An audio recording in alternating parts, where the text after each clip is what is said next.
My name is Mancina. I'm 100% blind. I'm going to show you how I grip my board and how every blind person should grip your board. You only need one adaptation. With most things when you're blind, you got to be really organized.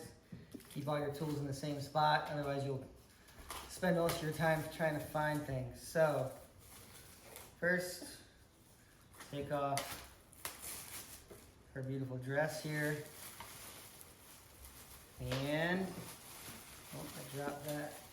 You're gonna want to take off this sticker that is on most boards. It's usually by the nose. Once you have it peeled off, I twist it, kind of roll it up, and I kind of make a little smiley face or like a really shallow U. And I'm gonna take this and I'm gonna stick it on my nose, which where that sticker is usually the nose with Deluxe. Deluxe also has a Roman numeral imprinted that I can feel with my finger. That's also how you can tell where the nose of your board is. That Roman numeral just tells you what number that board was on the stack when they were being pressed. So higher the number, the little bit mellower the shape will be. Lower the number, a little bit deeper the concave. And I stick this really close, like maybe a finger width down from the top of my nose. And that sticks right on the board. Boom, right on there like that. I make a little U so my kind of thumb can fit right in there too. Now for my least favorite, hardest part. Got my Jessup sheet grip here. I'm gonna peel off paper. I lay this out to stick my cut off pieces on, wax side up. This sheet goes on here. This is the hard part for a blind person. Making sure you have a little bit hanging on each edge. That seems a little too far over. And I'm just using my hands to feel where I believe it should go. I never do this part perfect, just like that. See, I'm gonna curve over a little bit. I got a little bit hanging on each side. You just need a little bit hanging over. And then I start by pushing the tail down. And then I'm gonna start from that tail end and use the flat of my hand just to push down, work my way up, trying to get the least amount of bubbles right now. Double check to make sure my little nose indicator is in there. And that's where you're gonna wanna really use your fingers to push down and get rid of those creases, because that little bubble will make some creases in here. Now I can feel under this grip, there's a bump there. And that's what tells me where my nose is compared to my tail. Find my blade, which I always put somewhere in the same area. To know where it is, there it is. And you're gonna cut on each corner of the board. Cut from the edge of the grip into the board so that when you cut your grip off, it comes off in, 4 different pieces. And it gets rid of that kind of crease you're gonna get if you were to not cut it there because of the shape of the board. Now we're gonna file all around the edges. I personally like to file a lot because it makes cutting it a cinch. I once heard a rumor that Dennis Buznitz didn't have a razor blade and used a rock just to file off his grip. Use your blade, follow your lines. When you file this much, it comes off real easy. And then we're gonna clean those edges off in a sec. And I'm just cutting around all my edges. Gotta keep that pressure against the board a little bit. Not cutting into the wood, because you can. I fold one of my noses in half, or tail pieces. I'm gonna stick it on your chest for later. Now I got everything cut, I'm kind of using my fingers to feel, make sure there aren't little pieces sticking out. Feel a couple of little guys here. Those should file out, so I take the piece I got stuck there, stick each side to my hand, file the edges. Just gonna clean it up real nice. So there's my gripped and filed board there. Now I'm gonna take my finger with my blade. I'm gonna run my fingers kind of feeling very lightly above the board. And I'm listening for sound, and I can hear like hollow areas where I can actually feel a bubble. Poke my blade, smack it down, and it's gone. And do that over the whole. I hear one somewhere around here. Where are you? Right about there.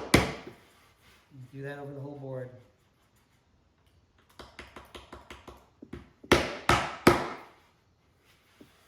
And then the last thing I do is I cut, or I don't cut, but I poke holes all around the edges of where I put this bubble in, and I get all the air out of there to make a nice, really crisp edge of where this sticker is under here, because it makes it a lot easier to feel as opposed to kind of having a slant up to it. This way, when I feel my board, it's a lot easier to feel. It's like just a hard nodule, and that's what you want. This way I know when I lose my board, I grab it, bam, I can feel it right away. Next step, stickers. I do the same sticker setup on all my boards, 3 stickers, one big Spitfire head on the nose. Gotta do it on a slight angle to make sure it fits. Peel the corner of your sticker first. Get that placed. And then work the sticker off to get no bubbles in there. There's one Spitfire. Next, we're going to do the bone Swiss, the shield. These, now I put one on each side of my wheel wells. So I just feel for my hardware holes. I'm gonna go off the edge of there. These ones are actually trickier to peel off at first. So get this started first. There we go. Get this started. Find those wheel well holes. Get your sticker started. Peel off, work your way back, get no bubbles. Other side off, same thing. Bam, that's sticker 2. Sticker 3. Adidas. Adidas. There's so much crap on here, I can't feel where it is. There it is. 3rd sticker, opposite side of the Swiss. Find my hardware holes to the left of that. I actually just got these stickies, so I don't know. Oh, these are easy. These are, that one's pretty easy. Same thing, work your way out. Boom. Now I need to cut off the edge of my stickers, which you kind of want to start with a sawing method to get started on those stickers, and the thicker sticker. Same thing with the Adidas hanging off there. Boom. Perfecto. Perfectly gripped. Feels good.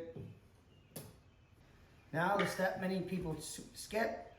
I have a small screwdriver, and I'm going through each one of my hardware holes to poke through, which actually helps when you're putting your hardware in and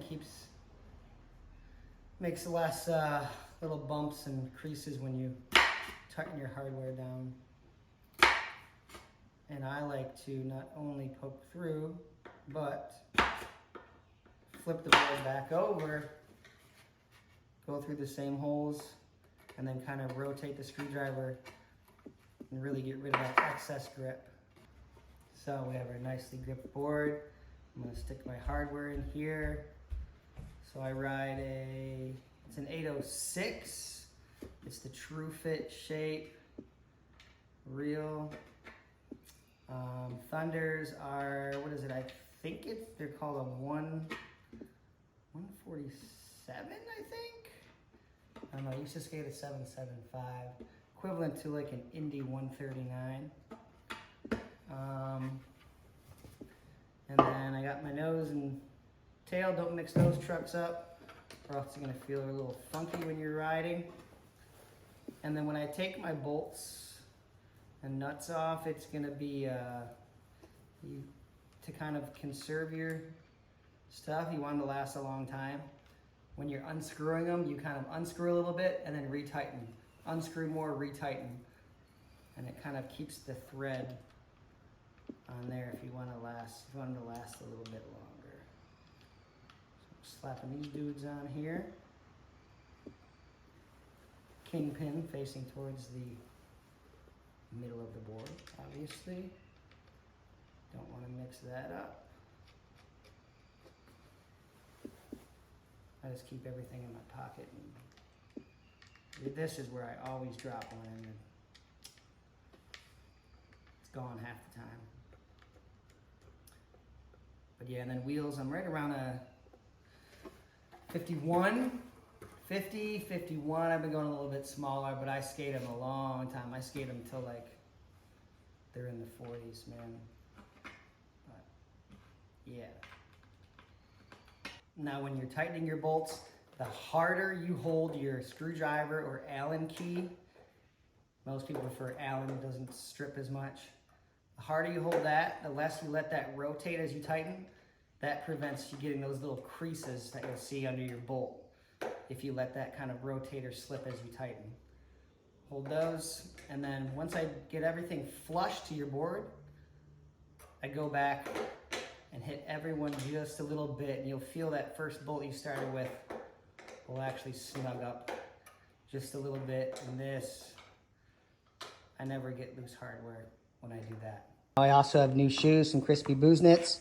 I take my old board and I rub the bottom of my new shoes on there, and that kind of gets rid of that slick feeling. Really helps. I even do a couple flicks, kind of just get them broken in a little bit. All right, let's see the first try.